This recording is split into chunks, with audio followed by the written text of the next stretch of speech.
Bueno, bienvenidos una vez más aquí al podcast de CC, Centro de Estudios de las Culturas de Guatemala. Aquí estamos con el licenciado David Molina. Él es antropólogo, salido también de la Casa de Estudios Universidad de San Carlos de Guatemala. Entonces, bienvenido David, gracias por la entrevista y queremos ver ahí qué es lo que hace usted dentro del Centro de Estudios. ¿Qué tal? Mucho gusto. Gracias, José. Un saludo fraterno a todos los que nos están escuchando. Como bien lo dijo José, mi nombre es David Molina. Soy antropólogo, orgullosamente egresado de la Escuela de Historia de la Universidad de San Carlos de Guatemala ya hace varios añitos. Y tengo a mi cargo desde el año 2012 el área de religiosidad popular aquí en el Centro de Estudios de las Culturas en Guatemala, llamado antiguamente el Centro de Estudios Folclóricos. Y aquí estamos conociendo un poco sobre cómo es cada área que integra este centro de investigación adscrito a la Dirección General de Investigación también de nuestra querida y gloriosa tricentenaria San Carlos. Muy bien, muchas gracias David. Quisiéramos saber qué es antropología, porque estoy seguro que hay mucha gente que se queda igual que yo, tal vez piensa que es astronomía, pero no. Entonces, no sé, ¿nos podrías dar una breve información de qué es antropología? Sí, claro. Bueno, antropología es una ciencia muy amplia. Realmente, si nos vamos a su origen de las palabras, pues es la ciencia que se encarga del estudio del ser humano. Pero en ese sentido, todo lo que hace el ser humano, desde su constitución física, que es la antropología física como tal, hacia los comportamientos sociales, que sería la antropología social, la cultura, que es lo que prevalece en este centro de investigación, la antropología cultural. Entonces, entiéndase como el estudio del ser humano en su aspecto biológico, cultural y social. Así resumido a grandes rasgos, ¿no? Así es. Sí. Gracias, David. Aquí dentro del centro de estudios mencionabas que antes era CEFOL, Centro Folclórico. Sí. ¿Siguen siendo los mismos ideales, las mismas visiones y la misma misión la que quiere el centro ahora con el nombre CC? Las mismas lo que quieren alcanzar, o siempre cambia? Sí cambia. Es interesante porque cuando este centro surge en 1967 por iniciativa de excelentes profesionales de aquella época, entre ellos Roberto Díaz Castillo, uno de los intelectuales egresados de la Universidad de San Carlos, los más grandes que pudo haber dado el siglo XX, que fue director de este centro, pues eran otros, ¿no? El folclore se entendía de una manera quizás un poco más apegada a lo que realmente representa. Es una palabra que se deriva del alemán, lo que la gente sabe, lo que el pueblo sabe. Sin embargo, lamentablemente en nuestros países se fue tergiversando el folclore y sobre todo en detrimento hacia las culturas indígenas, ¿verdad? Que veían las expresiones como exóticas. Entonces fue una reflexión que yo recuerdo en ese tiempo. Yo era auxiliar de investigación, inicia en el año 2001 en vista a lo nuevo que estábamos viviendo, de cambiarle la palabra folclórica, ¿verdad? Porque sí generaba mucho caos y nosotros estábamos conscientes de ello. Sin embargo, esto se logró hasta el 2019 con el cambio, y sí, obviamente ha cambiado porque ya no estamos como buscando esa exoticidad, el colorido, aunque claro, no vamos a negar que parte de lo que se estudia también es eso en las culturas, pero ya es una visión bastante amplia, porque yo ponía un ejemplo, por ejemplo, pongamos, comemos chow mein, vamos a una feria y ahora ya a la par de la tostada con aguacate, con frijoles, hay de chow mein. Pero eso no es algo propio de nuestra cultura, si lo queremos ver. Llega con los chinos, ¿no? Con la gente de Asia, pero ¿desde cuándo está? Hace ya más de 50 años, entonces eso ya es parte de nuestras culturas. Igual en el sentido religioso, que es mi área, hay mucha gente que está adoptando otras religiones, ya no el catolicismo, ya no el protestantismo, se están yendo a nuevas filosofías. Entonces, por ahí vamos, ¿verdad? Al referirnos a las culturas en Guatemala, ya no estamos únicamente a los 25 grupos socioculturales, sino estamos viendo a estas minorías de otras culturas, pero que ya tienen un siglo de estar conviviendo con nosotros. Entonces, por ahí queremos ir abarcando otras áreas del conocimiento, cosas que están latentes, y esas relaciones que se dan, la interculturalidad entre los grupos originarios de nuestro país y los nuevos aportes, lo nuevo que nos va llegando.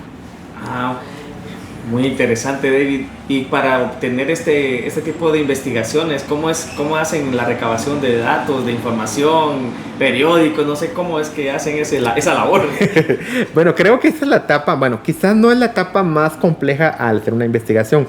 Obviamente, como todo, pues tenemos que ceñirnos a un plan de investigación, que hay ciertos lineamientos, desde un planteamiento teórico, un planteamiento metodológico, buscar todas aquellas personas que nos puedan aportar, aunque claro, también a veces no los encontramos porque nuestros estudios tienden a ser inéditos, ¿verdad? Que ya sea que sea la primera vez que los abordemos o bien son estudios muy antiguos que tratamos de inyectarlos. Entonces realizamos un plan de trabajo que se presenta al director de CSEC para que pues les dé, director o directora, que les dé el visto bueno y ya luego pues empezar. El trabajo de campo creo que en este centro es fundamental, entendido como visitar una comunidad a también a centros de documentación. Acá en CSEC, ahorita, en sus inicios de FOL, básicamente eran solo antropólogos e historiadores los que elaboraban. Acá con el cambio, pues antes del cambio de nombre propiamente, hubo un poco más de amplitud y ahora tenemos compañeros que son un compañero psicólogo, una compañera nutricionista, pedagogo. Entonces, pero todos hacemos trabajo de campo, ir propiamente a las comunidades a entender un hecho cultural, pero lo fundamentamos con el trabajo con los documentos que están en los centros de documentación como bibliotecas, los archivos históricos. En este caso acudimos al Archivo General de Centroamérica, al Archivo Arquidiocesano, donde está la memoria religiosa de este país, y obviamente a la Hemeroteca Nacional, ¿verdad? Los periódicos que nos dan muchas luces para entender esos cambios que han habido en nuestro país, no únicamente pues a nivel cultural, sino la política, que no se puede desligar, los cambios sociales. Entonces esa fase, ¿verdad? Fase de campo en comunidades, y fase de campo en archivos, centro de documentación, y luego pues ya confrontarlo con la parte teórica metodológica, los aportes que nos han hecho otros o lo que vamos a aportar nosotros. O sea que esa fase de campos es cuando van al interior o a la sociedad, pueblo, que están investigando. Exactamente. Investigan cuentos, mitos, todo eso. Sí, las áreas, pues hay 9 áreas de investigación actualmente, cada área tiene su especialidad, aunque va a prevalecer en toda la tradición oral, porque, por ejemplo, en mi caso, que es el área de la religiosidad popular, cómo se aprende a través de los padres, a través de los abuelos, pero es a través de la tradición oral. Entonces, ese es como ese hilo conductor que vamos a tener todas las áreas, generalmente. Claro, hay áreas que se dedican más que todo a la documentación histórica, ¿verdad? Con documentos, pero la mayoría, pues sí, el trabajo de campo es fundamentalísimo, aparte que es un proceso también de aprendizaje para nosotros, porque pues nosotros no es que seamos expertos en todo, vamos a la comunidad con los expertos. Así es. Un rezador, una señora que sabe una novena es experta en ese su arte, ¿no? Entonces es un proceso muy enriquecedor porque pues conocemos cosas que quizás las hemos visto pero no profundizado, ¿verdad? Entonces es lo que nos va nutriendo. Interesante, David.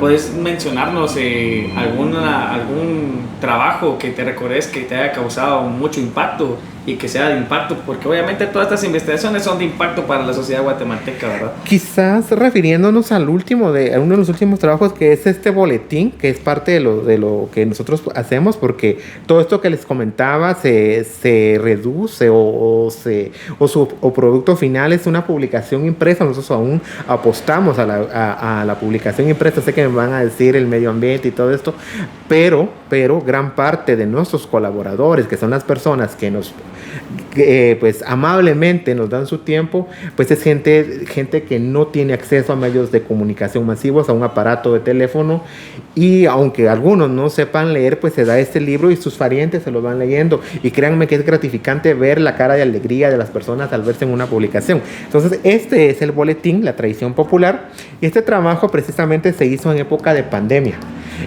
Sabemos que nuestros pueblos son pueblos fiesteros. Este tiene relación con las ferias patronales.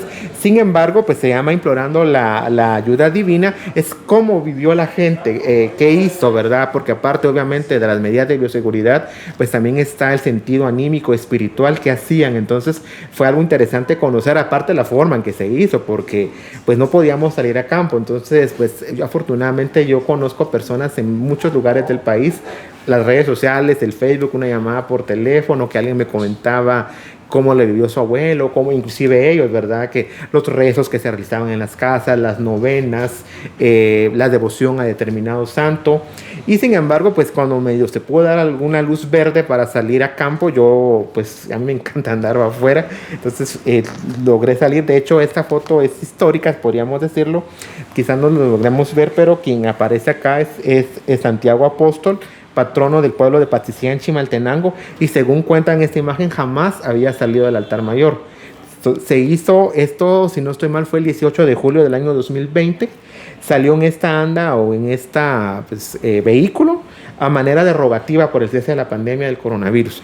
Y fue muy interesante ver los rostros de la gente. Gente llorando, ancianas, niños, jóvenes, llorando al ver por primera vez al patrón afuera, era cosa que era histórico. Sí. Y, bueno, pues la gente creo que reaccionó muy bien, no hubo aglomeración, muy poca gente.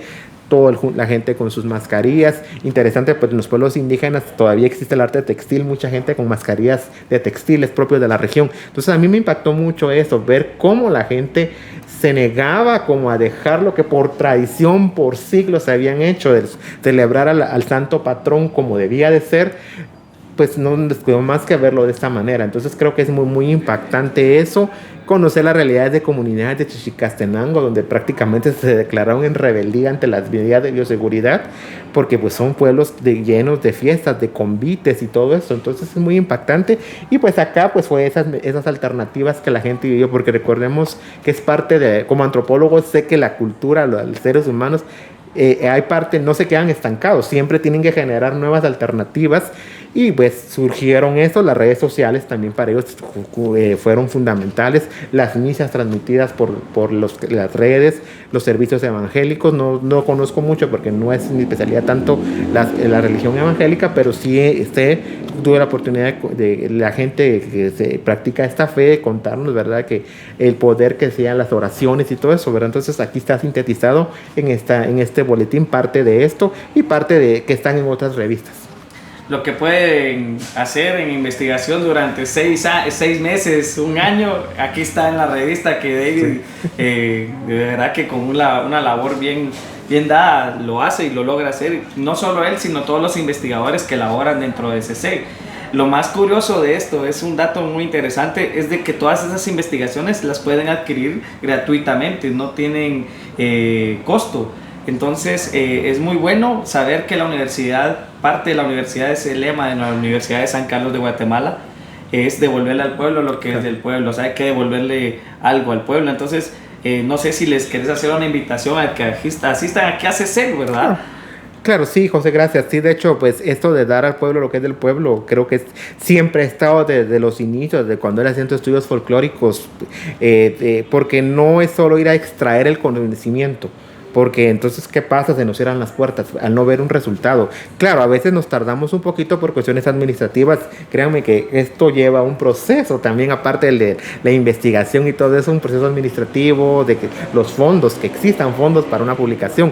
Y bueno, sí, invitamos a las personas que nos están viendo, escuchando, a que pues asistan aquí a nuestra institución, a la Avenida Reforma 0-09, en horario de 7:30 a 3:30, donde pues solicitándonos algún ejemplar. Quizás algunos no los tengamos porque pues a veces las publicaciones no son muchas, pero también se pueden descargar desde nuestra página revistas de usac.edu.gt, donde está toda esta información, la producción del centro desde 1967 hasta el 2019, porque las del 2020 pues estamos todavía en proceso de... las del 2020 ya están.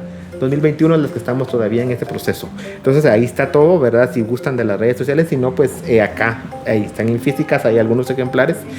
Sería bueno pues llamar antes al 23 31 91 71, porque pues sabemos que estamos todavía en pandemia, no estamos todos viniendo, hay turnos presenciales, pero pues siempre hay alguien que puede atender e indicar cuándo pueden venir también a visitarnos, ¿verdad? Ahí está.